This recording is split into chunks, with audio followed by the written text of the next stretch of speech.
Can you imagine paying someone to either fix or destroy your life?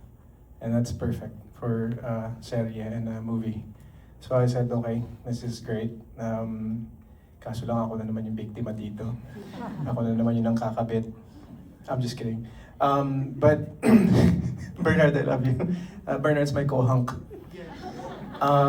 We're having a hard time right now being but food's been great. I'm sorry. That's why wala ako masyadong full body frontal kasi medyo buhay. So nung nalaman ko na nakuha ko yung role bilang isang loyalty tester, sinearch ko kung paano sila. And dun sa character ko kasi, lahat ng choices ni Dayan, nanggagaling yun sa pagmamahal niya sa anak niya eh. Kumbaga, lahat gagawin niya para lang magkaroon ng extra pangkita, para lang makapag-provide sa anak niya. So, meron din siyang isang trabaho pa, so side hustle niya tong paglo-loyalty testing. Naman malayong malayo, di ba? Sana naman malayong malayo. Ako talagang kumapit ako dito sa guidance ni Direk May kasi I really appreciated having her craft our characters talaga kasi sobrang halaga na, maging individual character si Ana and si Ben. Pero malayo naman talaga sa amin sa totoong buhay.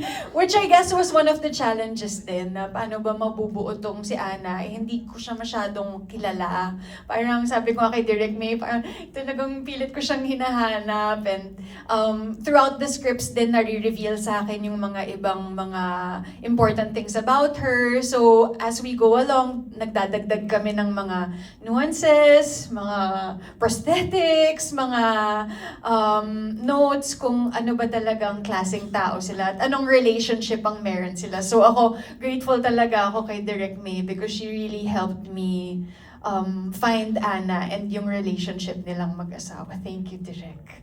Wigs. That's why hindi siya nakahindi dito sa show na to. She's like, oh my God, all the wigs I can wear.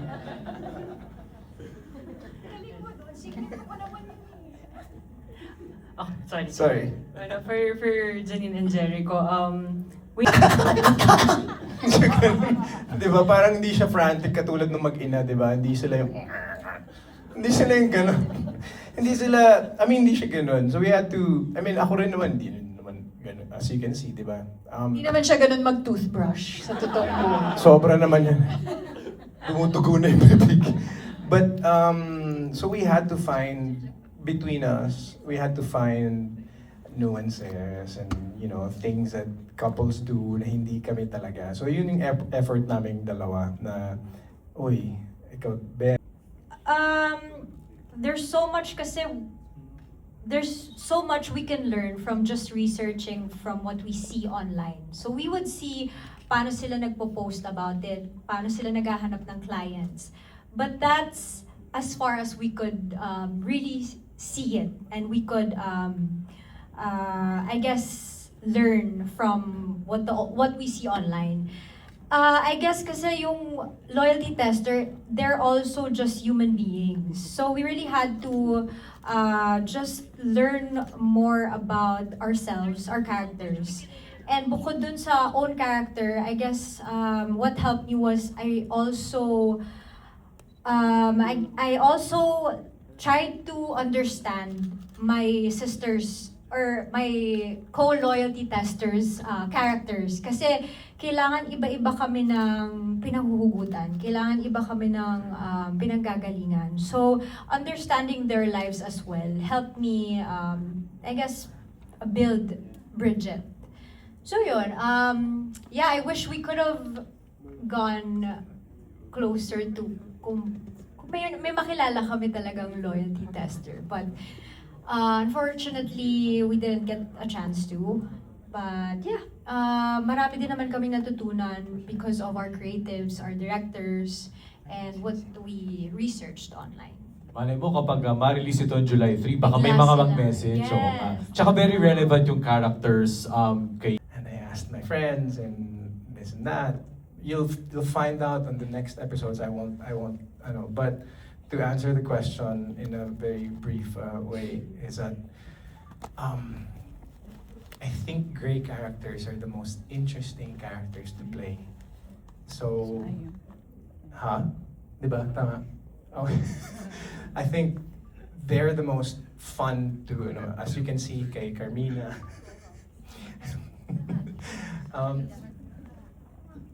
Lahat kami dito, gray yung characters namin. Ang pinakamatino lang dito yata si Yaya Cedes.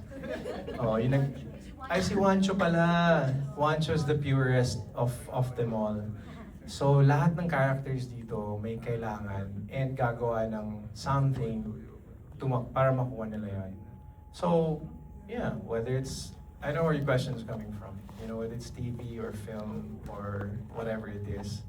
And I thought, at some point, parang, I can still learn a lot from this. And definitely, I mean, Knowing na active naman po rin kayo sa past projects niyo. Nasabi ko na rin sa first video ko namin na there's no reason for me to say no. Napakaganda nung role. Tapos, first time ko makakatrabaho si Janine. Tapos, tagal ko nang hindi nakatrabaho si Echo. parang kailan lang, okat-okat pa yun. Okat-okat pa yung project namin. Sabi parang June na. Oh my gosh, syempre hindi sila makareact kasi hindi nila alam kung ano yun. Tapos, Yun po ang Filipino Scooby-Doo. Anong year yun? 90? 1990. Yeah. Oo, parang Nine- gano'n. 1999? 1999, I think. Yeah, it's actually our favorite year. It's the same year that Fight Club, Matrix, and Okat-Okat came out. Well, Wow! just Same like level, yesterday, Ay, Same iba-iba. level. wala nagbago. Diba? Go ahead, Miss So, Carmina. yun. So, aside from my character, yung cast, of course, si Direk, ang sarap din bumalik sa Star Creative sa ABS. So, maganda yung project, maganda naman yung pagpaalam ko din sa kabila. So, wala naman naging problema. Galing ka ba sa ibang Sa ibang bansa. Sa ibang world. Galing ako sa ibang world. Kaya nga nabaliw na siya. So, yun po. Thank you. And for But, loyalty testing. I've always been interested in, different kinds of jobs. I've had so many odd jobs in my life, and it kind of like puts a spotlight on sex workers. In other countries, there are sex workers who have rights and stuff. And here in the Philippines, it's a different light kasi syempre, di ba? Minsan, meron tayong kasabihan, kapit sa patalim. And the show is kind of like, it sheds light on that situation. You don't, you don't criminalize the characters here, judge the characters here for being loyalty testers because they do have an angle. So that's what the show did. Labas nila yung totoong stories, totoong struggles ng mga loyalty testers. So yeah, quite brilliant. So good job sa Star Creatives. Thank you so much. Thank you. Ganito pala. Ako parang gusto kong maging member. Nandun. You wanna go first? Ako sinerch ko agad sa Facebook. Kasi gusto ko makita kung anong itsura ng totoong groups, nung totoong mga, kumbaga ad ng loyalty tester. And interesting siya. So ako naman, if there's any concept of truth sa isang serye or pelikula, for me, parang mas kinakapitan ko din siya kasi alam ko na, hango to sa mga totoong tao, totoong pangyayari. And yan, so search nyo mamaya. Kasi interesting talaga siya na concept. And of course, meron kaming mga dinagdag na, from the creatives na, pero the fact na meron talagang mga loyalty tester, yun agad yung sinerch ko, yung mga totoong loyalty tester. Just to add, so To our writers, sila yung nag-research nito. The writers and the creative team of Star Creatives were the ones who created this concept based on their research on loyalty testers na nasa social media. They're online. And tumaas, or what's the right word for it? Laganap ito nung pandemic, I guess, because people need an extra hustle. And so, nakaisip, you know how it is in the Philippines, di ba? Kailangan ng extra hustle ng mga tao. And that's something na na-create dito. And which is why The concept of the loyalty game appealed also to Prime dahil dito sa kakaibang konseptong ito na hango sa tunay na buhay. Ako yung pinakakalma, pinaka-normal, pinaka-chill na character dito. No, but kidding aside, ako po yung mommy ni Anna dito. So nakita nyo naman like mother, like daughter. Hanggang doon na lang muna yung sasabihin ko. Pero marami pang mga ganong eksena. At feeling ko, magugustuhan nyo si Imelda. Character talaga siya. Pero gusto talaga niya maging loyalty tester eh. Kung si Kira yung youngest, baka ako yung oldest. Pwede naman, dahil ang love wala namang age yan, diba? Correct! Pwede naman natin isingit Hindi ka yun, na diba? pwede. May additional taping. May additional taping. Nauna ka na Tita Pilar Pilapi. Ay, so Sa siya yung pwesto. oldest. Oo. Ako yung second na lang to the oldest. Loyalty. Ganun nga siya ka-crazy. Pero yun po, so thank you po for being here. Yun po yung character ko. Thank you, Miss Carmina. Now from Testers. Ako po si Dayan dito at meron po akong anak na merong mild autism. We all know someone like Dayan who's juggling work, motherhood, and dealing with her own struggles all at once. So, nakakuha po ako ng inspiration na gawin yun sa mga totoong tao din. And Na malaki pa lang kita doon.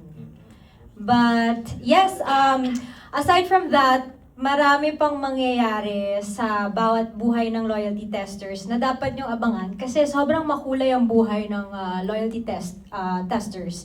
And kasama doon may risk, pero masaya din naman kasi sama-sama, parang meron kaming sisterhood din dito bilang naging friends kami lahat because we're all in the same business, dirty Yes. business.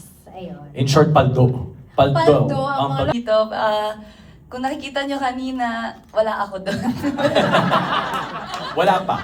wala pa ako. Kasi later pa ako dadating sa story po talaga. So, dahil ganon, hindi ko rin masabi talaga sino yung character ko. Pero ang masasabi ko lang po ay connected ako kay Ben at may dala akong kaalaman kapag dumating ako sa story na siyensya pala.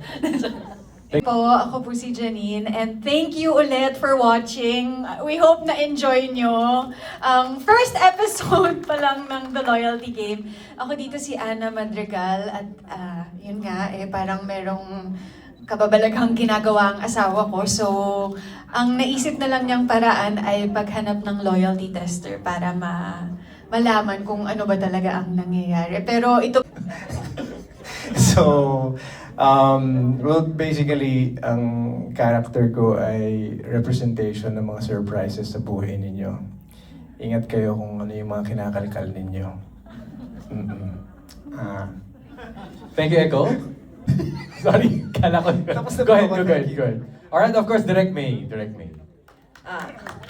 Ako po si Direk May Cruz Alviar. Hango po sa tunay na buhay ko. The joke lang. Ako po si Imelda sa tunay na buhay na loyalty tester. Hindi po. Ako po yung director and ayun po. I'm the daughter of Kuya Beach and at the desk, but she's not here. I would say my character has some layers to her also because she represents like somebody who's from Gen Z that lacks guidance. And yun lang, she's kind of lost. But I guess from watching her... Naive lang si Harry. And very, ano lang siya, parang umaasa talaga siya sa mga ate niya. And he really looks up to his ates. And he sees them as parang symbol to, people he looks up to, and he really idolizes them. And parang, yan, love na love niya. Very loving lang na brother. Harry. Dalawang bagay ang pwede kong banggitin dito. Yung una siguro ay, sana may makarelate in the sense na sa ekonomiya natin ngayon, napakahirap talaga kumita ng pera. You know? So, kapit lang, sumipag ka lang sa trabaho kasi di mo alam one day, baka mamaya darating yung mga blessing mo para kumita. Pangalawa, siguro siguraduhin mo na kilala mo talaga yung magiging asawa mo. Kasi kung hindi, baka mamaya patay tayo dyan, di ba? Mahirap maging masaya. So, abangan nyo na lang kung anong mangyayari sa kwento ng The Loyalty Game. And that's it. Thank you. Thank you, Robbie. Katie. In the most mundane things or sa pinaka nakakagulat, you should just really be ready and trust your gut. You know, lahat, it's subjective for sure. But like, for everyone, iba-iba yun. It's a mix of emotions, but you just have to really be strong and just trust your gut. Yeah. Okay, sige, Robbie. Ano kaya? Ewan ko, feeling ko nga kasi pag napanood to ng mga babae, parang mas matatakot nga sila. Pero at the same time, maganda rin na makita nga nila yung side ng mga loyalty testers na ginagawa lang nila yun para sa hustle nila, para sa pangangailangan nila, ganon. Pero, ayun, sana mas pagkatiwalaan na lang nila yung asawa nila. Or, ano siguro, mas maisip nila na the truth will come out kahit hindi mo i-try na hanapin, parang ganon. Feeling ko yun yung mapupulot nila dito. Kasi tulad dito, yung character ni Janine Lalo, hindi niya akalain na yun yung mafa-find out niya. Mas malalim pa pala, ganon. Okay, so, Na muna. Ano daw mararamdam mo? Which is, do I have similarities with this? Do I have, is there something here that I can create? Is there something here that I can, breathe life into?